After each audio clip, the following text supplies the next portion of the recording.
30 দিনে 1 লাখ টাকার সেল চ্যালেঞ্জের আজকে তৃতীয় দিনে কত টাকা সেল করলাম। আর আজকে আমার দোকানে দেখেন কে এসেছে, আপনারা সবাই জানেন তরুণদের অহংকার আলেমে দ্বীন মুফতি শামসুদ্দোহা আশরাফী। তিনি আজকে আমার দোকানে আসলো, কেন আসলো সেটাও বলবো। আর আজকে হচ্ছে ফুচকার জন্য যে ঘূর্ণিটা তৈরি করি সেই ঘূর্ণিটাও কিভাবে আমরা তৈরি করি সেটাও আপনাদেরকে দেখাবো ইনশাআল্লাহ। তো চলে আসলাম হচ্ছে বিকালবেলা দোকান ওপেন করতে। তো দোকান ওপেন করার পরপরই হচ্ছে চলে আসা হচ্ছে মুফতি শামসুদ্দোহা আশরাফী হাফিজাহুল্লাহ। তিনি কেন আসলেন?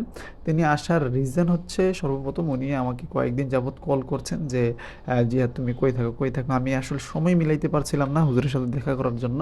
তো হুজুর বলছে তোমার দোকানেই আসবো একদিন হঠাৎ করে। তো চলে আসছে আজকে। তো আসার পরে হুজুর কিছু অর্ডারও দিয়েছে এবং তার পাশাপাশি হুজুরের একটি কাজ ছিল পার্সোনাল। যেমন পার্সোনাল কাজ বলতে আমি যেহেতু আরও কাজ করি, যেমন গ্রাফিক্সের কাজ করে থাকি, ভিডিও এডিটিংয়ের কাজ করে থাকি। তো সেটা হুজুর তার মাদ্রাসার যে ব্যানার ছিল সেই ব্যানারগুলো আমাকে দেখাচ্ছিল কিছু ডিজাইন, যে এইভাবে না এইভাবে হবে, এইভাবে না এইভাবে হবে। তো আমি তার কাছ থেকে কাজটা বুঝে নিয়েছি। বুঝে হচ্ছে আমি তাকে কিছু বার্গার দিয়ে দিলাম। তারপর সে চলে গেল। তারপরে এই মসজিদের ইমাম সাহেব, আপনারা সবাই চিনেন নিউটন মসজিদের ইমাম সাহেব, ওনারা এসেছে ফুচকা খেতে, বলছে যে তোমার ফুচকার টকটা নাকি অনেক ভালো হয়। তার কারণে হচ্ছে আসছে। তারপরে হচ্ছে ফুচকার যেই ঘূর্ণিটা আছে সেটা কিভাবে আমি মেক করি সেটা আপনাদেরকে দেখাবো। আমি আলুটাকে ভালোভাবে মতে নিয়েছি, মতে হচ্ছে তারপর এটাতে ঘূর্ণি দিয়ে দিলাম, সিদ্ধ ঘূর্ণি। ঘূর্ণিটা পরিমাণ মতন দেওয়ার পর হচ্ছে আমি এই জায়গায় শসা, তারপর হচ্ছে আপনার পেঁয়াজ, তারপর ধনিয়া, মরিচ, কাঁচামরিচ পরিমাণ মতন দিতে হবে। যেহেতু আমার এই জায়গাটাতে আজকে হচ্ছে আপনার বেচা কেনার একদম শেষের দিকে, তার কারণে একটু জিনিসগুলো কম ছিল, আপনারা পরিমাণটা আর একটু বাড়িয়ে দিবেন। তারপরে এই জায়গাটাতে হচ্ছে আপনারা চিলি ফ্লেক্স, তারপর হচ্ছে ধনিয়ার গুঁড়াটা একদম ভালোটা দিতে হবে যাতে গ্রানটা ভালো আসে। তারপর আপনারা চাইলে পাঁচফোড়ন ইউজ করতে পারেন। তারপর এই জায়গাটাতে আপনারা মুদির দোকানে গেলে, বড় মুদির দোকানগুলোতে গেলে আপনারা পেয়ে যাবেন রেডিমেড মশলা, সেটা আপনারা দিয়ে দিবেন।